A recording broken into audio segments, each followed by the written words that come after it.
ఆదికాండము 12వ అధ్యాయము మొదటి వచనం అందరం కలిసి చదువుకుందాం. ఆదికాండము 12వ అధ్యాయము మొదటి వచనం.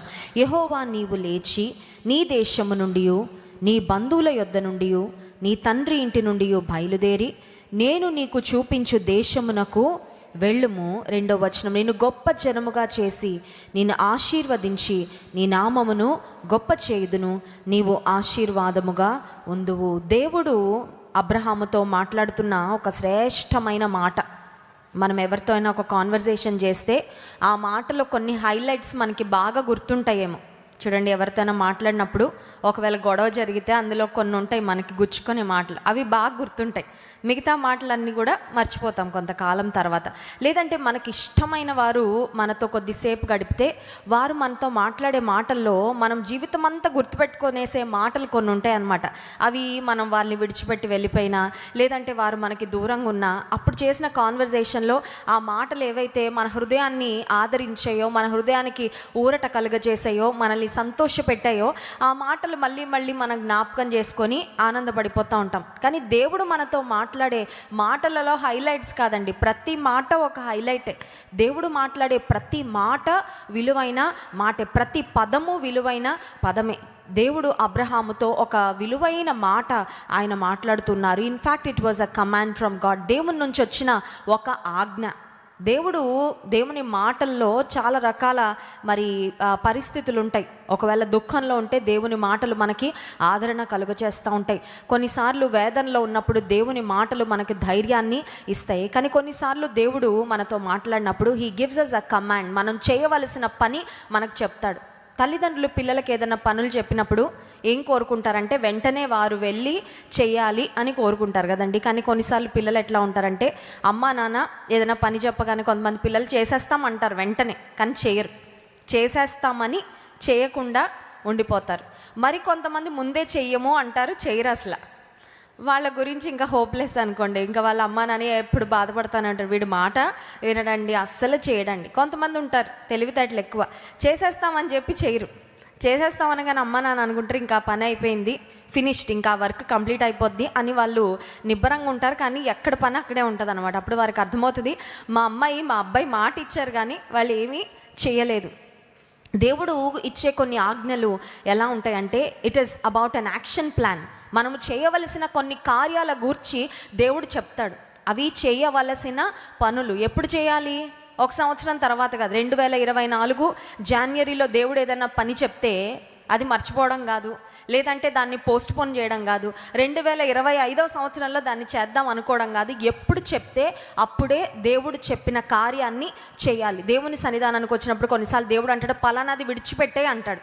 పలానా పాపము విడిచిపెట్టే, పలానా బలహీనత విడిచిపెట్టే, పలానా అలవాటు విడిచిపెట్టే, పలానా స్నేహము విడిచిపెట్టే, స్టాప్ డూయింగ్ ఇట్ అంటాడు. ఇక్కడే విడిచిపెట్టేయాలి. దేవుని సన్నిధిలో విడిచిపెట్టి వెళ్ళిపోవాలి, అప్పుడే దీవెన. కొన్నిసార్లు దేవుడు అంటాడు, నీ మనసు మార్చుకో, నీ ఆలోచన విధానం సరిగ్గా లేదు, నీ పద్ధతి సరిగ్గా లేదు, మార్చుకో. నీ మాట్లాడే విధానము మార్చుకో, నీ ప్రవర్తన మార్చుకో. వెంటనే మార్చుకోవాలి, అప్పుడే దీవెన. ఇక్కడ దేవుడు అబ్రహాముతో మాట్లాడుతున్నాడు, నువ్వు లేచి వెళ్ళు. లేచి వెళ్ళడం అంటే అదేదో ఇక్కడ నుండి అక్కడికి వెళ్ళి ఏదో పని చేసి తిరిగి రావడం కాదండి. దేవుడు అంటున్నాడు, అబ్రహామా, నీవు నీ ఇంటిని, నీ బంధువులను, నీ స్వజనాంగాన్ని, నీ సొంత ఇంటిని అన్నిటిని విడిచిపెట్టి నేను నీకు చూపించే దేశానికి వెళ్ళు. దేవుడు అంటున్నాడు, నేను నీకు చూపించిన దగ్గరికి వెళ్ళాలంటే అర్థం ఏంటంటే, దేవుని డైరెక్షన్లోనే అబ్రహాము వెళ్ళాలన్నమాట. దేవుని యొక్క సూచనల ప్రకారం అబ్రహాం తను చూసుకున్న దేశం కాదు. కొన్నిసార్లు కొంతమంది యవనస్తులు ఎట్లా ఉంటారంటే, అమ్మ నాన్న దగ్గరకు వచ్చి నేను చూసుకున్నాను, మీరు చేసేయండి అంటారు. అది కాదండి. దేవుని చిత్తానికి లోబడడం అంటే మనం చూసుకొని దేవుని చూడమని చెప్పడం కాదు. దేవుడు చూసిన దాన్ని మనం కూడా చూసి అంగీకరించడం, అది దేవుని చిత్తాన్ని అంగీకరించడం అంటే. ఇక్కడ అబ్రహాముతో దేవుడు చెప్తున్నాడు, నేను నీకు చూపించు దేశమునకు నీవు వెళ్ళాలి. అబ్రహాం వెంటనే బయలుదేరాడు. తన బంధువైన లోతును కూడా తీసుకొని, లోతు అన్నాడు నేను కూడా వస్తాను అంటే అబ్రహాం లోతును కూడా తీసుకొని బయలుదేరిన తర్వాత దేవుడు వాగ్దానం చేశాడు కదా, నేను నిన్ను ఆశీర్వదిస్తాను, అబ్రహాం అప్పటి వరకు బహుశా అనుకొని ఉంటాడు, మా బంధువుల దగ్గర, నా స్వజనము దగ్గర నేను కలిగి ఉన్న వాటన్నిటితో ఇక్కడ ఉంటేనే నేను ప్రాస్పర్ అవుతాను, ఇక్కడ ఉంటేనే నాకు పరిస్థితులు అన్నీ అనుకూలంగా ఉన్నాయి అని అబ్రహాం అనుకొని ఉంటాడు. కానీ దేవుడు చెప్పిన మాట, నేను చూపించే దేశానికి నువ్వు వెళ్తే నిన్ను ఆశీర్వదించే బాధ్యత నేను. చాలాసార్లు మనం అనుకుంటాం, తెలియని ప్లేస్కి వెళ్తే మా భవిష్యత్తు ఏమైపోద్దో, దేవుని చిత్తానికి అప్పగించుకుంటే ఏమైపోద్దో, నా ఫ్యూచర్ ఏం పర్వాలేదండి. దేవుడు అబ్రహాముకు వాగ్దానం చేశాడు, నేను చూపించే దేశానికి నువ్వు వెళ్ళు, నిన్ను నేను ఆశీర్వదిస్తా, నీవు నా మాట వింటే నిన్ను ఆశీర్వదించే బాధ్యత నేను తీసుకుంటాను. ఈరోజు కూడా దేవుడు అదే చెప్తున్నాడు, ఆయన మాటలకు అనుసరించి నడిచే వారిని ఆశీర్వదించే బాధ్యత ఎవరు తీసుకుంటారని ఆయన తీసుకుంటాడు. ఎందుకంటే ఆయన నడిపింపులో సాగుతున్నాం కాబట్టి మన గూర్చిన పరిపూర్ణమైన బాధ్యత దేవుడే. మన ఇష్టానుసారంగా మనం వెళ్తే మనకు వచ్చే సమస్యలకు మనమే బాధ్యులం. కొన్నిసార్లు ఎయిర్పోర్ట్స్లో, బస్ స్టాండ్లో, ట్రైన్లలో ఒక మాట మనకి నోటీస్ బోర్డులో పెడతారు, బస్సుల్లో కూడా ఉంటుంది, you are responsible for your personal belongings అని. చూసారండి, మీ సామాన్లకు, మీ వస్తువులకు మీరే బాధ్యులు. బస్సులో మీరు ఫోన్ పక్కన పెట్టి అది ఎవరో తీసేసుకుంటే బస్సు కండక్టర్కో డ్రైవర్కో నా ఫోన్ పోయిందంటే వాళ్ళు ఏం చేయరు, వాళ్ళు అంటారు మీ సామాన్లకు మీరే బాధ్యులు, వాటిని మీరు జాగ్రత్తగా పెట్టుకోలేదు, మీరు పోగొట్టుకున్నారు, దానికి మేమేం చేయలేము అని అంటారు కదండి. కానీ దేవుని చిత్తానికి అప్పగించుకొని మన జీవితంలో ఒక్కొక్క అడుగు ముందుకు వేస్తే మన గుర్చిన పరిపూర్ణమైన బాధ్యత మనంగా అది ఆయన తీసుకుంటాడు బాధ్యత. హల్లెలూయా. ఇప్పుడు అబ్రహాం బయలుదేరిన తర్వాత దేవుడు ఆశీర్వదించడం మొదలు పెడితే ప్రయాణంలోనే ఆశీర్వాదం, ఇంకా గమ్యస్థానం చేరలేదండి. Even as they were travelling, ప్రయాణంలోనే దీవెన, ప్రయాణంలోనే ఆశీర్వాదం. దేవుని మాటకు నువ్వు విధేయత చూపించిన ఆ క్షణము, నీవెక్కడి నుండి బయలుదేరావో, నీ ప్రయాణం ఎక్కడి నుండి ప్రారంభించావో ఆ మార్గంలోనే నీకు ఆశీర్వాదాలు కనబడతా ఉంటాయి. హల్లెలూయా. చూడండి, కొన్నిసార్లు మనం ట్రావెల్ చేస్తూ ఉంటే ఏదైనా మంచి సీనరీస్ ఉన్న ప్లేసెస్కి, లేదంటే ఏదైనా నేచర్ బ్యూటీ, కొన్నిసార్లు ప్రకృతి సిద్ధమైన అందాలను చూడడానికి కొన్ని ప్రాంతాలకు వెళ్తూ ఉంటాం. అక్కడికి వెళ్ళాక ఎంత అద్భుతంగా ఉంటుందో, కానీ దారిలో వ్యూవే చాలాసార్లు చాలా బ్యూటిఫుల్గా కనబడుతుంది. అప్పుడు అనిపిస్తుంది, అబ్బా ఈ దారిలోనే ఇంత అద్భుతంగా ఉందంటే ఇక గమ్యస్థానానికి చేరాక ఇంకెంత అద్భుతంగా. మా పెళ్ళి అవుతున్నప్పుడు రాజమండ్రికి ట్రైన్ బయలుదేరిందండి. రాజమండ్రి ట్రైన్ బయలుదేరితే ఉదయం ఐ థింక్ 6:30కో మా ట్రైన్ దిగాలి. కానీ త్వరగా లేచి మనం లగేజ్లన్నీ సెట్ చేసుకుంటాం కదా. లేచిన తర్వాత చక్కని కొబ్బరి చెట్లు, కొబ్బరి తోటలు, పచ్చదనం కనబడతా ఉంటే నా హృదయం చాలా ఆనందపడిపోయింది. ఎందుకంటే అబ్బా వెళ్తూ ఉంటేనే ఇంత పచ్చగా ఉంది, అక్కడికి వెళ్ళాక ఇంకెంత అద్భుతంగా ఉంటుందో. నిజమే, కొన్నిసార్లు తెలంగాణ ప్రాంతాల్లో చాలా డ్రైగా ఉంటాయండి. తెలంగాణ ప్రాంతాల్లో ఉన్న వారికి తెలుసు, వాళ్ళకి ఎలా అంటే మొత్తం బీడు భూముల్లా కనబడతా ఉంటాయి, ఎక్కడ కూడా సస్యశ్యామలంగా కనబడదు. అలాంటి వారు మన కోనసీమకు, లేదంటే ఇటు గోదావరి జిల్లాలకు వచ్చేవారు, కానీ ఇంత పచ్చగా ఉందా, ఇంత అద్భుతంగా ప్రయాణంలోనే కనబడుతుంది నీకు ఎంత అద్భుతంగా ఆ ప్రదేశము ఉండబోతుందో. అబ్రహాము ప్రయాణాన్ని ప్రారంభించాడంతే దేవుని మాటకు విధేయత చూపించి ప్రయాణంలోనే, మార్గంలోనే దేవుని ఆశీర్వాదాలు మొదలైపోయి ఇప్పుడు ఆ ఆశీర్వాదాలు ఎలా ఉన్నాయంటే వారు కంటైన్ చేయలేనంతగా ఉన్నాయండి. ఆ విస్తరణ ఎలా ఉందంటే ఆదికాండం 13వ అధ్యాయం చూడండి, 6వ వచనం, 5-6 వచనాలు. ఆదికాండం 13వ అధ్యాయము 5-6 వచనాలు. అబ్రాముతో కూడా వెళ్ళిన లోతుకును గొర్రెలు, గొడ్లు, గుడారములు ఉండెను గనుక వారు కలిసి నివసించుటకు ఆ ప్రదేశము చాలకపోయెను.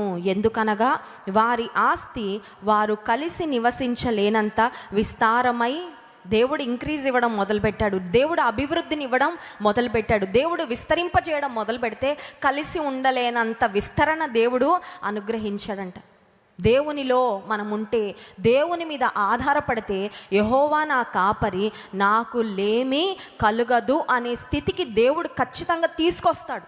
నీవు నిజంగా దేవుని మీద ఆధారపడి విశ్వాసంతో సాగితే నీ కొరతలు, నీ కొదువలు నీ మంచి కాపరి ఖచ్చితంగా తీరుస్తాడు. God will satisfy your needs. ఆయన నీ ఆశలు నెరవేరుస్తాడు, నీకున్న అవసరాలు ఖచ్చితంగా దేవాది దేవుడు తీరుస్తాడు. సరే, ఈ సమయంలో అబ్రహాము గొర్రెల కాపర్లకు, లోతు గొర్రెల కాపర్లకు కలహం వచ్చిందంట, కాన్ఫ్లిక్ట్ వచ్చింది. కాన్ఫ్లిక్ట్స్ అనేవి సహజం, మనుషులు ఎక్కడ ఉంటారో అక్కడ కోపతాపాలు ఉంటాయి కదా, భిన్నాభిప్రాయాలు ఉంటాయి.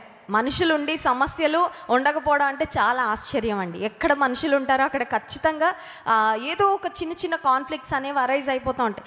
కాన్ఫ్లిక్ట్స్ రావడం సహజం, కానీ కాన్ఫ్లిక్ట్ మేనేజ్మెంట్ అనేది చాలా పెద్ద కళ అది. అంటే సమస్యలను పరిష్కరించగలిగే ఆ సామర్థ్యం అనేది అది అందరికి ఉండదు. అందరికీ యూజువల్గా ఉండే సామర్థ్యం ఏంటంటే సమస్యలు పెంచే సామర్థ్యం ఉంటుంది అందరికీ. యూజువల్గా ఉన్న ఇంత సమస్యను ఇంత చేస్తారు కొంతమంది కదండి. లేదంటే ఉన్న సమస్యని ఇంకా దాన్ని కార్పెట్ కిందకి తోసినట్టు తోస్తారు, కానీ సమస్య మాత్రం అట్లాగే ఉంటుంది, పరిష్కారము అవ్వదు. కానీ దేవుని కలిగిన వారిలో దేవుడిచ్చే ఒక స్కిల్ ఏంటంటే, ఒక తలాంత్ ఏంటంటే సమస్యలను పరిష్కరించగలిగే తలాంతు. అది అబ్రహాములో ఉందండి. అబ్రహాము దేవుని స్నేహితుడుగా ఉన్నాడు, దేవునితో సహవాసం చేసే వ్యక్తిగా ఉన్నాడు. ఇప్పుడు లోతుని పిలిచి అబ్రహాం చెప్తున్నాడు, లోతు మనకి ఇలా గొడవలు ఉండడానికి వీలు లేదయ్యా, మనకి ఇలా గొడవలు ఉంటే అది దేవునికి మహిమ కాదు, కాబట్టి will take a decision now అని 9వ వచనం చూడండి. ఆదికాండం 13వ అధ్యాయం 9వ వచనం. ఈ దేశమంతయు నీ ఎదుట ఉన్నది కదా, దయచేసి నన్ను విడిచి వేరుగా ఉండుము. నీవు ఎడమ తట్టునకు వెళ్ళిన ఎడల నేను కుడి తట్టునకును, నీవు కుడి తట్టునకు వెళ్ళిన ఎడల నేను ఎడమ తట్టునకును వెళ్ళుదునని లోతుతో చెప్పగా 10వ వచనం అందరూ చదువుతారా? ఆదికాండం 13వ అధ్యాయం 10వ వచనం.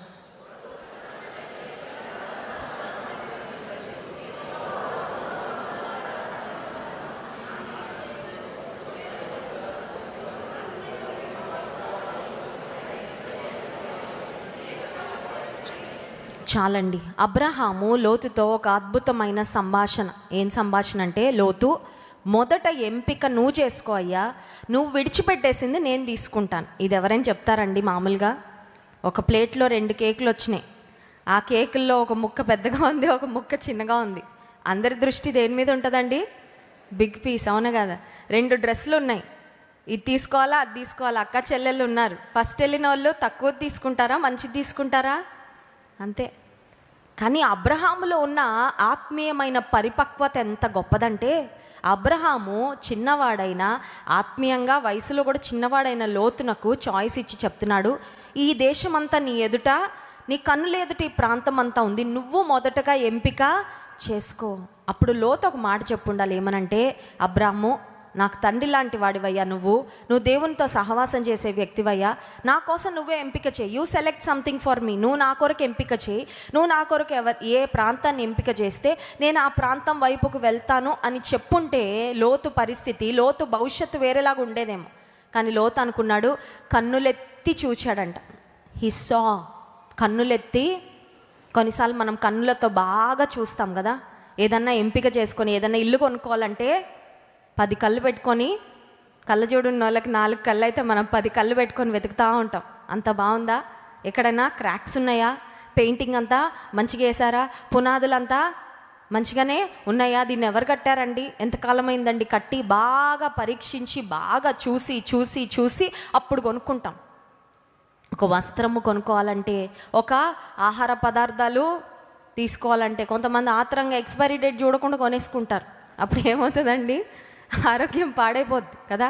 కొనడానికి ఉన్న ఆత్రత కంటే పరిశీలించి కొనడం చాలా చాలా మంచిది. మోసపోకుండా ఆ తర్వాత నాణ్యమైనది కొనుక్కోవాలంటే ఖచ్చితంగా పరిశీలించాలి. కానీ let me tell you something, మనం చూసేది కొంతవరకే, కానీ దేవుడు చూసేది చాలా లోతుగా ఉంటుందండి. God sees beyond what we can see. మనము చూడగలిగిన దానికన్నా ఎక్కువగా లోతుగా దేవుడు చూడగలడు. ఏ విషయమైనా సరే, అదొక వ్యక్తి గురించైనా, ఒక వస్తువు గురించైనా, ఒక ప్రదేశాన్ని గురించైనా, ఒక ఉద్యోగాన్ని గురించైనా, మనం చేసే ఏ ఎంపికను గురించైనా సరే, మనము చూసిన దానికన్నా ఎక్కువగా లోతుగా దేవుడు చూడగలడు. అది ఎప్పుడు మర్చిపోకూడదు. మనం ఏదైనా ఒక ఫ్రూట్ కట్ చేసుకొని పైన బాగానే ఉంది, లోపల బాగానే ఉందని తింటాం. కానీ మీరు అదే ఫ్రూట్ తీసుకెళ్ళి ఒక మైక్రోస్కోప్ కింద పెట్టండి. మైక్రోస్కోప్ కింద పెడితే దానిలో ఎన్ని కనబడతాయి తెలుసా? అవన్నీ చూస్తే మనం అసలు తినం. అమ్మో, ఇన్ని పురుగులు ఉన్నాయా? చిన్న చిన్న మైక్రో ఆర్గానిజం, కంటికి కనబడని సూక్ష్మ పదార్థాలు మనం తినే పండ్లలో, తర్వాత కూరగాయల్లో, ఆ తర్వాత వస్తువుల్లో కొన్నిసార్లు అట్లా మూత పెట్టకుండా వడ్డించి అటు ఇటు తిరిగేసి వస్తాం. దాని మీద ఎన్నో కూర్చుంటాయి వెళ్ళి, కానీ మనం పట్టించుకోం, ఎందుకంటే మనకు కనబడవు కాబట్టి. The human eye can only see to a certain extent. భౌతిక పరమైన కన్ను కొంతవరకే చూడగలదు, కానీ దేవుని కన్ను అన్నిటినీ చూడగలదు. హల్లెలూయా. లోతు తన జీవితంలో కన్నులెత్తి, దేవా నీ కన్నులకు అన్నీ కనబడుతున్నాయి కదయ్యా, నేను ఏ ప్రదేశానికి వెళ్ళమంటావు అని అడుగుంటే చాలా బాగుండేదండి. లోతు ఎంపిక చేసుకుంటున్నప్పుడు ప్రార్థన చేసినట్లు ఎక్కడ కూడా మనకి కనబడదు. దేవుని సహాయాన్ని కోరినట్లు ఎక్కడ కూడా మనకి కనబడదు. మీరు చదివిన 10వ వచనంలో లోతు తన కన్నులెత్తి యోర్దాను ప్రాంతం అంతటినీ చూచెను. యెహోవా సొదొమ గొమొర్రాను పట్టణములను నాశనము చేయక మునుపు సోయరు వచ్చు వరకు అదంతయు యెహోవా తోట వలె, ఐగుప్తు దేశము వలె నీరు పారు దేశమై. We only can understand to a certain extent. పరిస్థితులను ఒక పరిమితి వరకే మనం అంచనా వేయగలం. కానీ పరిస్థితులను గూర్చిన పరిపూర్ణమైన అవగాహన ఎవరికి ఉంటుందంటే దేవునికి ఉంటుంది. ఒక వ్యక్తి నీ దగ్గరకు వచ్చి నీతో చాలా మంచిగా మాట్లాడారంటే నీకు వారి మాటలను బట్టి నువ్వు కొంత ఒక ఇన్ఫరెన్స్కి వస్తావు. ఓహో, వీరికి నా మీద ఇలాంటి అభిప్రాయము ఉందన్నమాట, వీరు ఇలా మాట్లాడుతున్నారంటే వీరు నా మంచి కోరుతున్నారనమాట. కానీ వారి అంతరంగంలో అసలు ఏ ఉద్దేశం ఉందో మనకు తెలియదు. అది ఎవరికి తెలుసు? మా తండ్రి గారు ఎవరు ఆయనని కలవడానికి వచ్చినప్పటికీ మా తండ్రి గారికి ఉన్న ఒక అలవాటు ఏంటంటే, ఎవరినైనా వెళ్ళి కలవాలన్నా కూడా ముందు మోకాళ్ళు వేసి ప్రార్థన చేసి వెళ్ళి కలుస్తారు. మా చిన్నప్పుడు ఎక్కువగా మా తండ్రిని గమనిస్తూ ఉండేదాన్ని. ఒకరోజు అలాగే మా తండ్రి గారిని కలవడానికి ఎవరో వ్యక్తులు, స్ట్రేంజర్స్, కొత్త వారు వచ్చినప్పుడు మా నాన్నగారికి అలవాటు బయటకు వెళ్ళి వారిని కలవడానికి ముందు ఆయన మోకాళ్ళు వేసి మంచం దగ్గర ప్రార్థన చేసుకొని అప్పుడు వెళ్ళారు. సరే, వెళ్ళిన తర్వాత వారితో కొద్దిసేపు మాట్లాడి వారిని పంపించేసి వచ్చిన తర్వాత మా తండ్రి గారు చెప్పిన మా తండ్రి చేస్తున్న సంభాషణలో నాకు ఒక విషయం అర్థమైంది. అదేంటంటే, వారు వచ్చింది చాలా మంచిగా వచ్చారు, చాలా మంచి మాటలు మాట్లాడుతూ వచ్చారు, కానీ వాళ్ళు ఒక దురుద్దేశంతో వచ్చారు. తండ్రి ఎప్పుడైతే మోకరించి ప్రార్థన చేశారో మా తండ్రి దేవుడు తనకు తెలియపరిచారు, వారు మంచి వ్యక్తులు కాదు, వారు ఒక ముసుగేసుకొని వచ్చారు మీ దగ్గరికి, కానీ ఒక మంచి ఉద్దేశంతో వారు రాలేదు, కనుక వారితో జాగ్రత్తగా ఉండాలి. దేవుడు ఎప్పుడైతే ఆ ఆలోచన నా తండ్రి హృదయంలో పెట్టారో మా తండ్రి వెళ్ళి చాలా జాగ్రత్తగా మాట్లాడి ఆ సంభాషణని ఎంతవరకు ఆపాలో అంతవరకు ఆపేసి వారిని పంపించి తిరిగి వచ్చి. ఎందుకు ఈ మాట చెప్తున్నానంటే, దేవుని మీద ఆధారపడకుండా ఎవరు వస్తే వారితో ఎంతసేపు పడితే అంతసేపు నోటికొచ్చినవన్నీ, మనసుకొచ్చిన ప్రతి ఆలోచన మాట్లాడడం వలన నష్టపోయిన వారు లేరా అండి? కొంతమంది వారి ఇంటికి ఎవరు వస్తే వారికి మొత్తం ఇల్లంతా బయట పెడతారు, అనుకుంటారు వాళ్ళు చాలా మంచివాళ్ళు, వాళ్ళు చాలా నా క్షేమాన్ని కోరుతున్నవారని అనవసరమైనవన్నీ మాట్లాడి ఇప్పుడు వారేం చేస్తారంటే ఇంటిలో తీసుకున్న ఉప్పు బయటంతా చెడు ప్రచారం చేసి నీ ఇంటి గౌరవాన్ని మంట కలుపుతూ ఉన్నారు. వాళ్ళు నీ విలువను వాళ్ళు తీసేస్తూ ఉన్నారు. నీకు అర్థం కావట్లేదు. నువ్వు బయటకు వెళ్ళిన వారు నీ గురించి ఎలాంటి మాటలు మాట్లాడుతున్నారు నీకు తెలియట్లేదు. కానీ దేవుని మీద ఆధారపడితే, when you base on God's understanding, దేవుని యొక్క ఆలోచన మీద ఆధారపడినప్పుడు, దేవుని యొక్క జ్ఞానం మీద ఆధారపడినప్పుడు, నీ జ్ఞానముతో నువ్వు తెలుసుకోలేని విషయాలు కూడా హృదయాంతరంగములను పరిశీలించే దేవుడు ఆయన నీకు బయలుపరిచేవాడు. కానీ ఇక్కడ లోతు తను పరిస్థితులను కొంతవరకే గ్రహించగలిగాడు. తన మనసుకు, తన గ్రహింపుకు చాలా శ్రేష్టంగా అనిపించింది, నిర్ణయము తీసుకున్నాడు. ఇప్పుడు ఇక్కడ ఒక మాట వ్రాయబడింది చూడండి 10వ వచనంలో, సొదొమ గొమొర్రాను పట్టణములను నాశనము చేయక మునుపు. ఈ సొదొమ గొమొర్రా అనే పట్టణముల యొక్క భవిష్యత్తు ఏంటంటే నాశనం. కానీ ప్రెజెంట్ ఎట్లా ఉందంటే అద్భుతంగా ఉన్నాయి. ఎలా ఉందంట? దేవుని తోట లాగా ఉందంట. అర్థమవుతుందండి? కొన్నిసార్లు బెస్ట్ ప్రోడక్ట్స్కి డూప్లికేట్స్ వస్తాయి తెలుసా? డూప్లికేట్స్. మీరు చూడండి, ఎవరైనా ఒక స్టాండర్డ్ సెట్ చేసిన వాళ్ళు సొసైటీలో ఉంటే వారికి డూపులు కూడా ఉంటారు, అవును కదా? ఎవరైనా సమాజంలో ఒక ఉన్నత స్థితికి వస్తే వారిని అనుకరించేవారు అంటే వింటే మనకు అనిపిస్తుంది వాళ్ళే అనిపిస్తుంది. వాళ్ళ మాటలైనా, వారి పాటలైనా, వారి యొక్క సంభాషణ సేమ్ అనిపిస్తుంది, కానీ but they are not the original figure అనమాట. వాళ్ళు అసలు ఆ వ్యక్తులు కాదు, కానీ వారిని అనుకరించే వారు. వస్తువులు కూడా అంతే. ఇప్పుడు సొదొమ గొమొర్రా అనే ప్రాంతము ఎట్లా కనబడుతుంది లోతుకి అంటే, యెహోవా తోట వలె. ఇప్పుడు పరిస్థితి అది, కానీ దాని ఫ్యూచర్ ఏంటంటే డిస్ట్రక్షన్. కొన్నిసార్లు మనకు కళ్ళకు ఇప్పుడు పచ్చగా కనబడేవి రేపు పొద్దున అవి నాశనం అయిపోతాయేమో, భవిష్యత్తు మనకు తెలీదు. God knows the future, but we only know the present.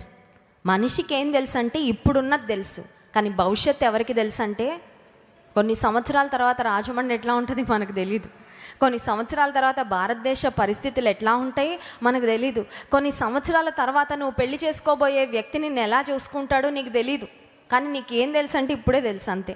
ఇప్పుడు నీకు కనబడుతున్నవి, ఇప్పుడు నీకు వినపడుతున్నవి, ఇప్పుడు నీ యొక్క సెన్సెస్ అంటే చూడండి, కంటికి, ఆ తర్వాత చెవులకు, ఆ తర్వాత వాసన చూడడానికి, ముట్టుకుంటే నీకు ఏం మంచిగా అనిపిస్తుందో you are just going by those things. వాటి ద్వారానే నువ్వు ముందుకు వెళ్ళిపోతా ఉన్నావు. కానీ భవిష్యత్తు తెలియదు కదా.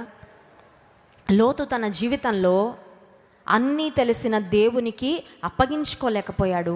తన కంటికి చాలా ఫ్రూట్ఫుల్గా కనబడిన ఆ ల్యాండ్ను ఎంపిక చేసుకున్నాడు, కానీ but he didn't understand that it's going to turn in to a dry ground later.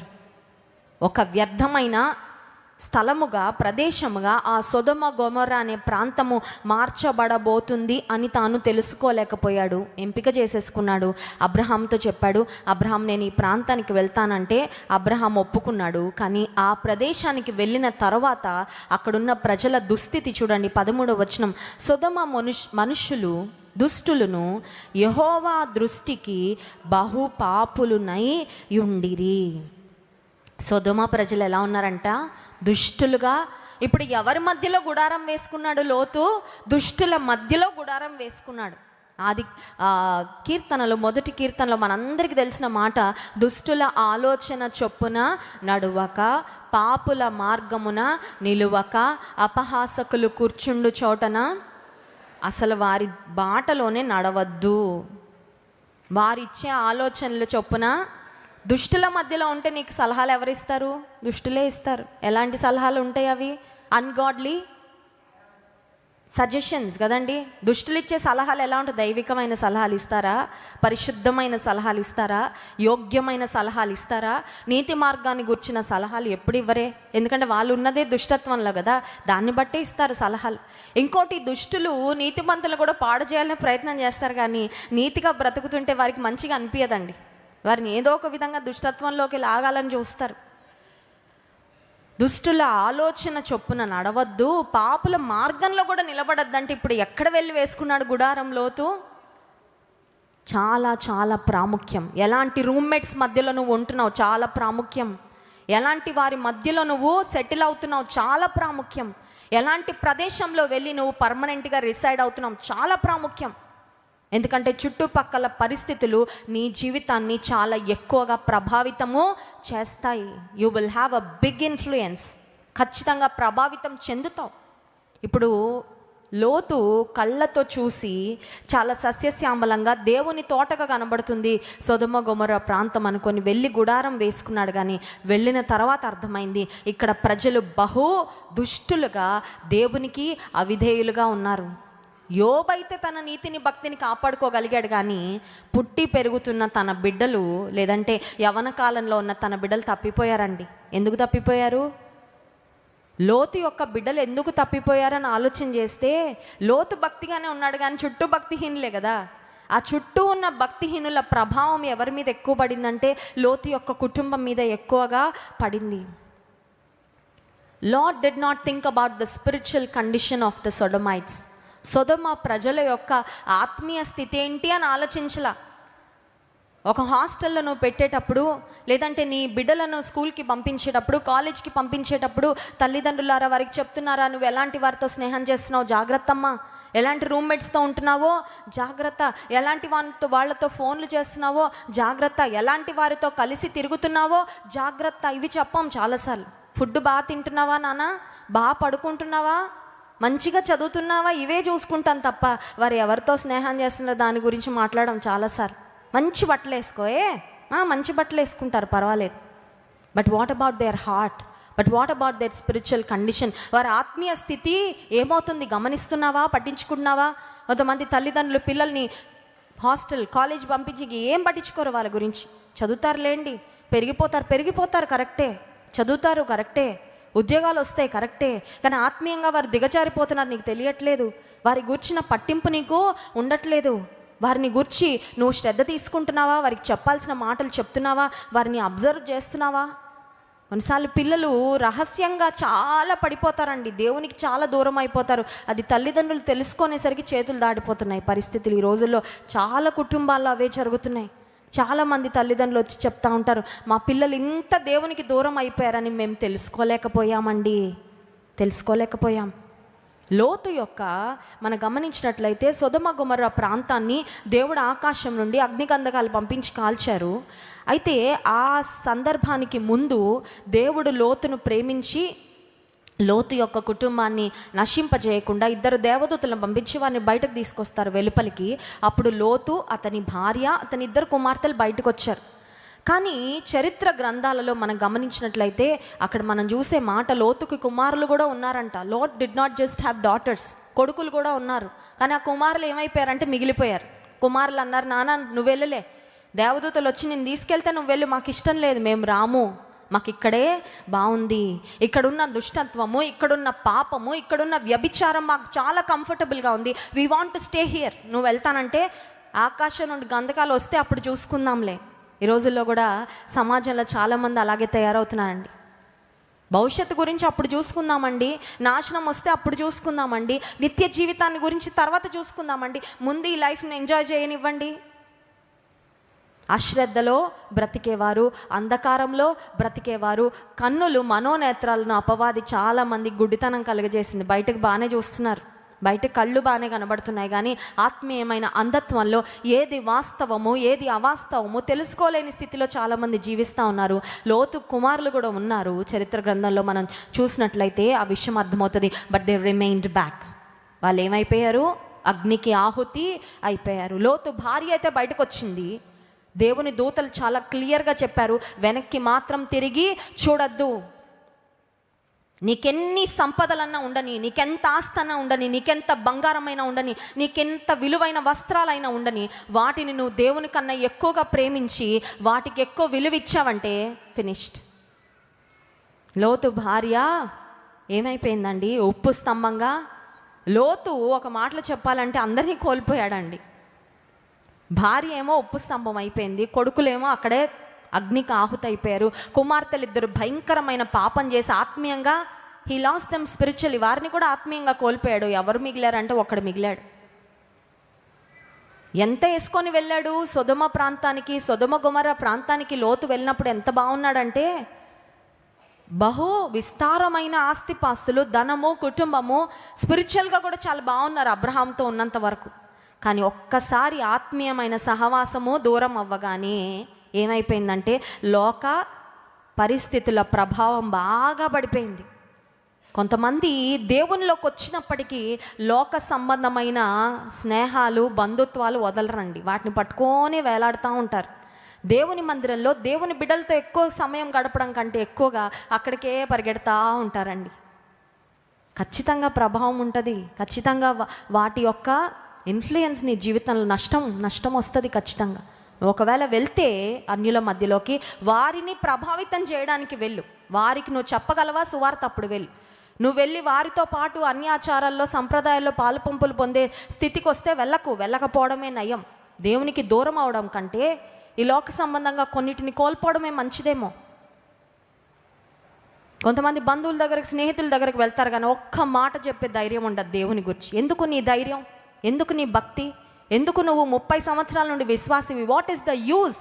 ఒక్క మాట చెప్పడానికి నోరు తెరవలేకపోతున్నావే. ఆదివారం నేను దేవుని మందిరానికి వెళ్ళాలని చెప్పలేకపోతున్నావే. ఒక్కసారి రండి దేవుని మందిరానికి అని పిలవలేకపోతున్నావే. ఏంటి నీ విశ్వాసం వల్ల ఉపయోగం? ఎన్నో మాటలు మాట్లాడడానికి నోరు తెరుస్తాం, కానీ దేవుని గురించి ఒక్క మాట మాట్లాడడానికి డేర్ చేయలేరండి చాలామంది. ఎందుకంటే అపవాది నోటికి తాళం వేసేస్తాడు. ఇప్పుడు లోతు వెళ్ళి సొదొమ గొమొర్రా ప్రాంతంలో ఉన్నాడు, కానీ లోతు ద్వారా ఎవరైనా రక్షణ పొందారా? చెప్పండి మీరు. ఎవరైనా రక్షణ పొందుంటే అబ్రహాము సొదొమ గొమొర్రా ప్రాంతం కొరకు దేవుని సన్నిధిలో విజ్ఞాపన చేసినప్పుడు ఆ నీతిమంతుల జాబితాలో లోతు ద్వారా రక్షణ పొందిన వాళ్ళు కూడా బయటకు వచ్చేవారా కాదా? ఖచ్చితంగా వచ్చేవారు, కానీ ఎవరు రాలేదు. Only his family, just his family. ఒక్క కుటుంబాన్ని ఏదో తెచ్చుకుంటున్నానులే అనుకున్నాడు, కానీ అది కూడా స్థిరమైన మార్పు లేదు. భార్య బయటకు వచ్చింది, కానీ మనసు అక్కడే ఉంది. ఒక దినములో ఎన్ని గంటలు నీ ధనాన్ని గురించి ఆలోచన చేస్తున్నావు, నీకున్న స్నేహాల గురించి ఆలోచన చేస్తున్నావు, నువ్వు విడిచిపెట్టలేని వాటి గురించి ఆలోచన చేస్తున్నావు, దేవుని గురించి ఎంతసేపు ఆలోచన చేస్తున్నావు? ఒక్కసారి ఆలోచించుకోవాలి. లోతు నీతిమంతుడై ఉండి తన హృదయాన్ని నొచ్చుకుంటూ బ్రతికాడంట సొదొమ గొమొర్రా ప్రాంతంలో. నేను అనుకుంటాను, ఆ ప్రాంతానికి వెళ్ళాక అక్కడున్న దుష్టత్వాన్ని, అక్కడున్న పాపాన్ని చూసి లోతు తిరిగి బయటకు వచ్చి ఇంకేదైనా ప్రాంతంలో సెటిల్ అయింటే he would have a different future. తన భవిష్యత్తు కొంచెం వేరే విధంగా ఉండుండేదేమో. తన కుటుంబం అంతటినైనా దేవుని కొరకు సంపాదించుకొని ఉండేవాడేమో. ఒక ఆశీర్వాదకరమైన స్థితిలో లోతు బ్రతికేవాడేమో. కానీ అలాంటి స్థితి పొందుకోలేకపోయాడు లోతు. చాలా సంపద, చాలా ఆస్తి తీసుకొని సంతోషంగా వెళ్ళిన లోతు సొదొమ గొమొర్రా ప్రాంతం నుండి ఒక్క మాటలో చెప్పాలంటే ఒక్కడిగానే బయటకు వచ్చాడండి. కుమార్తెలిద్దరు కూడా దిగజారిపోయిన భయంకరమైన శాపగ్రస్తులుగా కుమార్తెలిద్దరూ మిగిలిపోయారు. మనం తీసుకునే ఎంపికల గురించి ఒకసారి ఆలోచన చేయాలి. మన కంటికి మంచిగా అనిపించినవి, మన కంటికి ఇంపుగా అనిపించినవి, మన కంటికి యోగ్యంగా అనిపించినవి నీకు అనిపించవచ్చు. నీ కళ్ళకు కొన్ని మంచిగా కనిపించవచ్చు. నీ యొక్క అండర్స్టాండింగ్కు, నీకున్న జ్ఞానానికి, నీకున్న గ్రహింపుకు కొంతవరకే తెలుసు. కానీ దేవుని యొక్క గ్రహింపు, God's understanding is beyond what you can understand, beyond what you can fathom. నువ్వు ఊహించిన దానికన్నా ఎక్కువగా దేవుడు గ్రహించగలిగిన వాడు. నువ్వు చూసిన దానికన్నా ఎక్కువగా చూడగలడు దేవుడు ఒక పరిస్థితిని. నువ్వు ఏది ఎంపిక చేసుకుంటున్నావో దాని భవిష్యత్తు ఎలా ఉండబోతుందో కూడా దేవునికి చాలా బాగా తెలుసు. యేసుక్రీస్తు ప్రభు గెత్సెమనే తోటలో ఆయన వేదన పొందుతూ సిలువ మరణం పొందడానికి ముందు ఆయన ఒక ప్రార్థన చేశారు. చూడండి, లూకాసు వార్త 22వ అధ్యాయము 42వ వచనం. లూకాసు వార్త 22వ అధ్యాయము 42వ వచనం.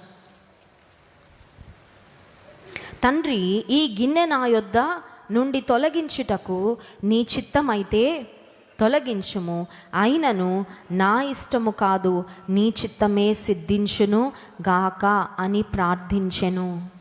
నీ చిత్తమైతే ఈ గిన్నె నా యొద్ద నుండి తొలగించు, కానీ నా ఇష్టము. Jesus knew how he would suffer.